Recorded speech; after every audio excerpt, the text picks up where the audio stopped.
I ghosted my family and my fiancé after my sister drugged me and ruined my life. I need a little advice on the matter as I don't know what to do anymore. I was 21 when my fiancé asked me to marry him. He was the absolute light of my life. We had known each other since preschool. Our families are very close. He would come and have dinner with us on a daily basis and vice versa. He doesn't have any siblings, but I have 2 older sisters, which is very important as he was also very close with them. We grew up together. When we started dating, I don't think our parents stopped celebrating for weeks. He helped me deal with a lot of my anxiety, and even when I gained a little weight and my mother berated me saying he was going to leave me, he told her off and said he loved me for who I was, not for what I looked like, even though he claimed I was the most beautiful girl in the world to him. We were only engaged for 6 months before the incident. My middle oldest sister, let's call her Nikki, was a very cold person. She never showed any affection. She only ever opened up to my fiancé as she said she saw him as a brother, and he also helped her through a lot of her dark times such as battling drug addictions and breaking the law. She and I never saw eye to eye. I loved her dearly because she was my sister but didn't like her as a person. Out of the blue she tells me she wants to take me clubbing as we had never been together before, and she felt bad that she was so distant to me. I agreed, and that night we went out. Clubbing wasn't really my style, but once I had a few drinks, I loosened up a little and began having fun. The night was going smoothly until Nikki spotted a guy across the room whom she claimed she wanted to climb like a tree. She walked over to him, and within a few minutes she was back and she had a sour expression on her face. I asked her what was up, but she never said anything. I kept pressing because I didn't want our night to be ruined. She then told me the guy didn't want her number but he wanted mine instead. I told her he was a loser and there were plenty of guys around who would kill to be with a girl like her. She didn't budge though. She told me she needed to use the restroom and then we would leave. I waited for an hour. During this time I was sipping on a lot of different cocktails. I then started feeling really dizzy and lightheaded. I figured I'd just cab it home as I was certain Nikki had left. On the way out though, I bumped into a friend of Nikki's whom she had briefly dated.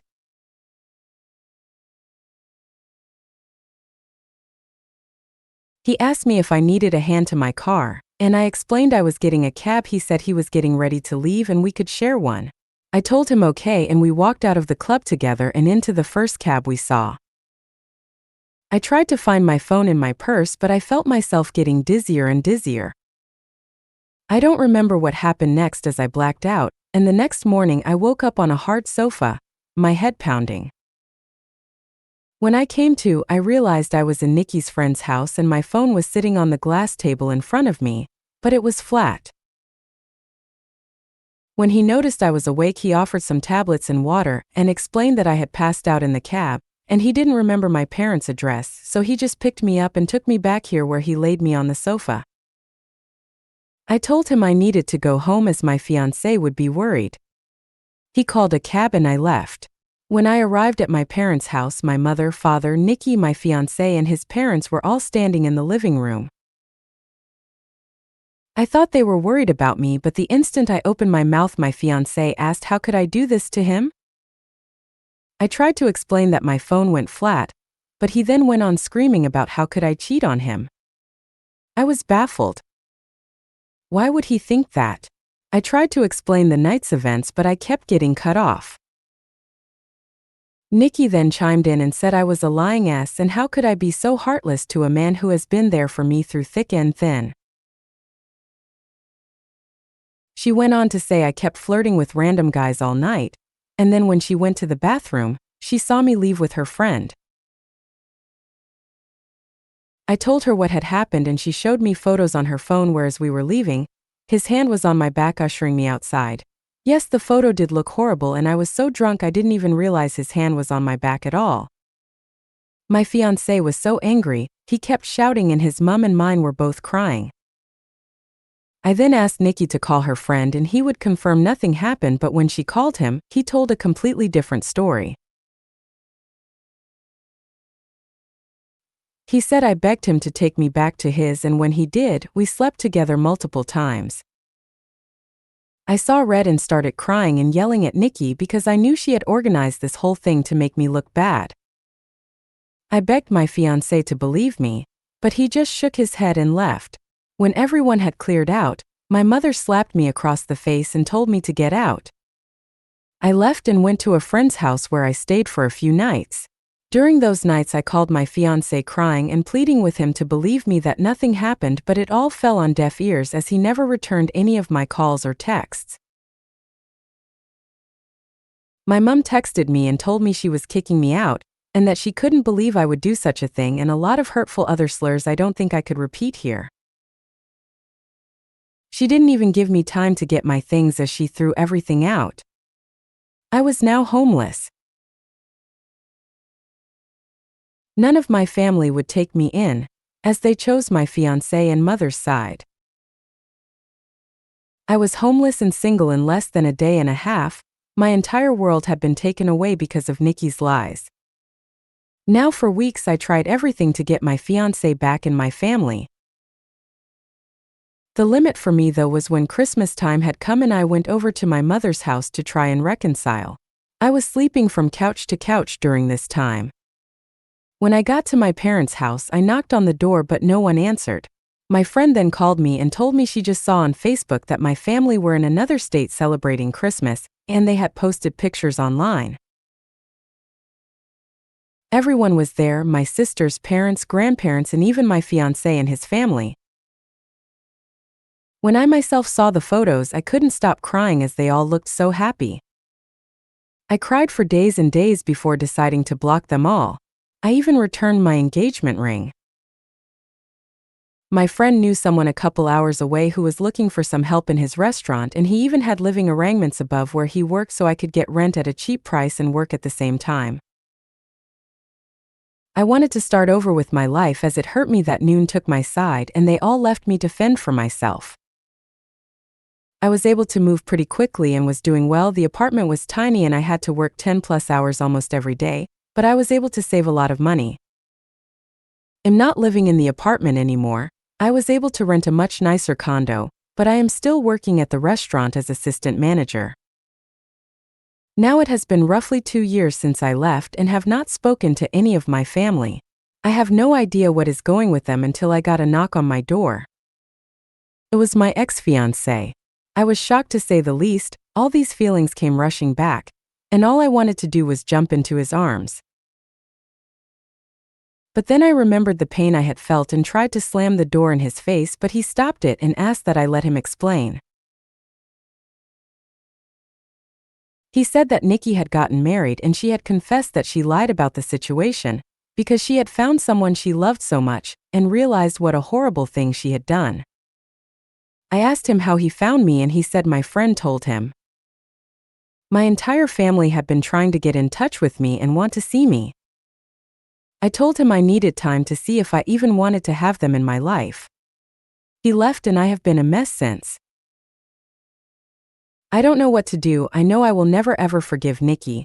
She could rot for all I cared, but it's hard because my other family and fiancé didn't know she was lying. But I also felt like they abandoned me too quickly without letting me explain my side.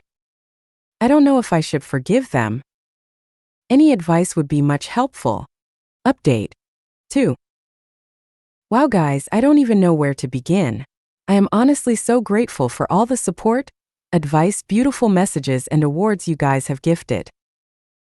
I wish I could personally thank each and every one of you, and I did try my best to reply to every message. You guys are honestly so amazing and I cried reading all the comments. My heart has never been so touched with the amount of love and support I got on this post, and I am so sorry if it took too long to post an update. I was honestly in so much shock I didn't know how to cope with it. So I never got back to my ex. I didn't know what to do, but eventually he must have given my phone number to my parents as they texted asking to meet up. I never replied and was planning on organizing a Zoom meeting but didn't need to as they also showed up at my door. Well, my father did. When I answered the door and saw him standing there, I ended up throwing up, which he insisted on cleaning. When he was done, we sat down and I just bursted in tears. My emotions were all over the place, and my father has worn the same cologne for a really long time, so when I smelt it, it just brought back all these memories. He tried to hug me, but I pushed him away and asked what he was doing here. He went on to explain he and my mother are getting a divorce. He said he begged my mother to get in touch with me the minute I left, but she refused and said I was acting like a baby, and if I wanted to leave them after doing something so horrible, then I could do things on my own from then on. I asked him how long did it take them to notice I was gone. He said they arrived back home after New Year's Eve and were planning on inviting me over so we could talk. That's when they got in touch with my friend and she told them I left and she didn't know where I was. I asked him why didn't he listen to my side of the story and why did they throw me away so easily. He just started crying. He said he never meant for things to get so out of hand and he wishes more than anything he could take it all back. I said when they found out Nikki was taking drugs and had dropped out of HS, they didn't throw her away. Instead, we all went on a holiday so she could focus on things besides drugs, and during that trip, she got hooked on alcohol and each time they defended her over and over. He said he had no idea my mother was going to kick me out. He thought it was going to be for a few days, but then they decided last minute to spend Christmas out of state. My mother apparently promised him I would be allowed back home after they got back. I said she threw away all my stuff, but he said everything was still there and she lied about that. I asked him what has happened to Nikki and he said she is dead to him. He wants nothing to do with her, but my mother has been crying to him, asking to forgive Nikki as she is not well and they had already lost one daughter. They cannot lose two. He blocked my mother and Nikki and has been on my ex's case about finding me. My ex caved in when my dad said he blocked my mother and Nikki and told him where I lived. I asked that he never show up again unless I give him permission and he agreed. He asked what would happen now and I said I really don't know and that he hurt me really bad. I then just went into detail about how much he hurt me and what it felt like seeing them so happy without me and how hard it has been. We were both crying by the end of it, but I was really glad I got it all out. It felt like a huge weight had been lifted off my shoulders. My dad then said he knew a few places around the area and would help get me a better apartment, and he said he would help get a better job, but I told him I wouldn't be leaving this job as my boss helped me out so much and I wanted to repay him at all costs. I said I didn't want him to do anything for me, but I said I do want to reconcile, but it has to be on my own terms and it is going to take a very, very long time to trust him again, and I may never trust him again. He said he would do anything to make up for what he did. I asked him why Nikki did this and if she said anything about it. Well, she said she thought my ex deserved better than me and she wanted to see him happy because he was making too many sacrifices in the relationship. She loved him like a brother and wanted to break the engagement off. So that night she asked her friend to come and escort me out of the club so she could get photos and to take me home so her plan could work. She said nothing sexual happened. I went to sleep on the sofa and that was it. He was up playing video games all night until I woke up, which he has proof of apparently. My dad was planning on getting my stuff from my mother's house and bringing it to me, but I told him I didn't want those things anymore. I then went to ask about Nikki's husband and he said my mother has been hush-hush with the entire situation, but he had his number and wrote it down for me. After my dad left, I decided to call Nikki's husband. I was sweating the entire time and felt so sick. What if I could hear her in the background? Well, anyhow, when he picked up, I just spit everything out, which I deeply regret because I should have eased into it for him. He sounded really confused and I explained the entire situation again. I even went into detail about her drug and alcohol problems. I was honestly expecting him to curse me out and defend Nikki. Instead, he let out a long sigh and well, turns out, he had a feeling she wasn't exactly innocent. Turns out her and his sister have been having problems and she has been spouting non-stop lies about his sister and has caused a huge rift between them. His sister didn't even attend their wedding. I told him I was sorry, but he should make things right with his sister because Nikki was the problem, not her. We spoke a little more and he hung up. I'm not entirely sure what he is going to do with that information. I hope he cuts his losses and leaves her because he sounded like a really nice person and even he has lost his own sister because of Nikki. So I have decided to reconcile with my dad. My mother has always run the show their entire marriage. so the fact he is putting his foot down and divorcing her and going NC with Nikki shows he is serious about wanting to make amends. I don't think I will ever reconcile with my mother, as she thinks Nikki is a victim also in all this, and at this point I don't care to listen to her excuses. If she reaches out and we talk, I will update the post again. For my ex, I haven't had the time to meet with him and talk, though my dad mentioned he wanted to come with my dad, but he told him I would be too overwhelmed if both were there, and seeing them separated will help make clear decisions. He also mentioned my ex was arrested for assaulting Nikki's friend who lied about the entire situation. He was being charged, but the charges were dropped a few days later. I will update the post again when I have time to speak to my ex.